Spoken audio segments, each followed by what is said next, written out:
इस प्रकार से आप देखें तो हम लेसन 1 में हैं अभी, तो इसका स्ट्रक्चर मैं बताऊंगा, फिर उसके बाद हम बुक में चलेंगे। तो चलिए देखते हैं। स्ट्रक्चर में परिचय में मैंने ये वाला साइड हेडिंग लिया है, आवश्यकता। ठीक है, काल विभाजन और नामकरण की आवश्यकता क्यों पड़ती है, इसको मैंने परिचय में ले लिया। ठीक है, तो क्वेश्चन यदि बन जाता है कि हिंदी साहित्य के काल विभाजन और नामकरण की समस्या के बारे में बताइए, तो यदि लेसन के नाम पर क्वेश्चन बनता है तो इसका स्ट्रक्चर मैं इस प्रकार से दूंगा। ठीक है, तो काल विभाजन और नामकरण की आवश्यकता जो है वो मैं परिचय में बताऊंगा। फिर उसके बाद विषय विश्लेषण में काल विभाजन और नामकरण का आधार क्या है वो बताऊंगा। ठीक है, यहाँ पे मैंने केवल इम्पॉर्टेंट पॉइंट्स लिखे हैं। इसके पहले वाला लाइन होगा काल विभाजन और नामकरण। ठीक है, आपको हो सके तो पूरा लिखिएगा।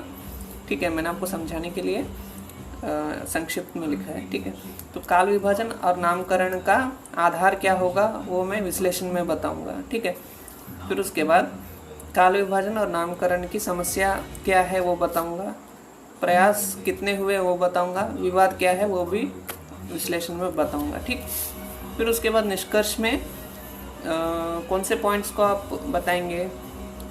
तो निष्कर्ष में आप बता सकते हैं कि बहुत से लोगों ने हिंदी साहित्य के काल विभाजन का प्रयास किया है, लेकिन उसमें विवाद हो गया।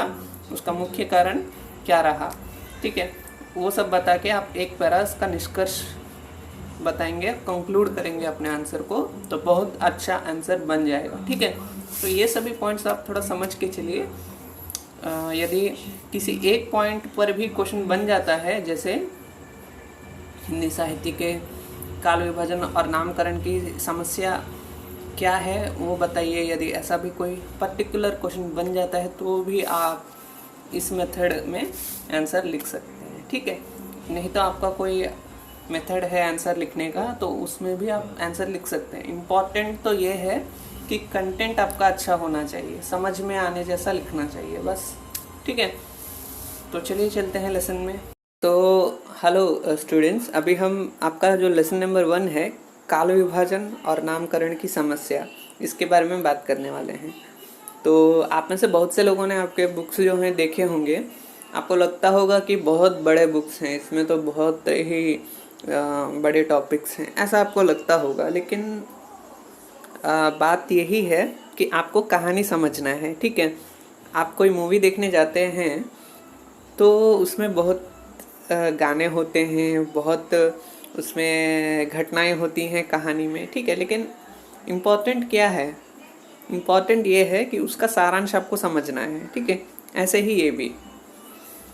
तो ये सभी आपके जो पैराग्राफ्स हैं वो लेक्चर मेथड में लिखे गए हैं, इसलिए थोड़े बड़े हो गए हैं। ठीक है, वैसे आप यदि एक बार पढ़ के देखें तो उसका सारांश बहुत छोटा होता है। ठीक है, तो ऐसा समझ के चलिए। तो जो हिंदी साहित्य का इतिहास है उसका काल विभाजन मतलब समय का विभाजन। ठीक है,